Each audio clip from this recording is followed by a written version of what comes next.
चव्हाण साहेबांचा हा जिल्हा काही मताने पराभूत झालो, मताने जरी पराभूत झालो तरी तुतारी आणि पिपाणी यामधला फरक होता। मी पराभवाला कधी घाबरत नाही।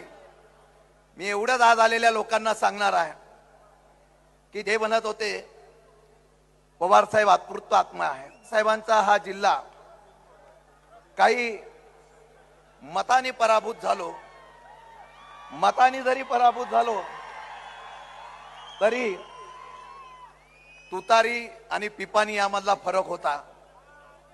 मी पराभवाला कधी घाबरत नाही। मी एवढ्याच आज आलेल्या लोकांना सांगणार आहे की ते म्हणत होते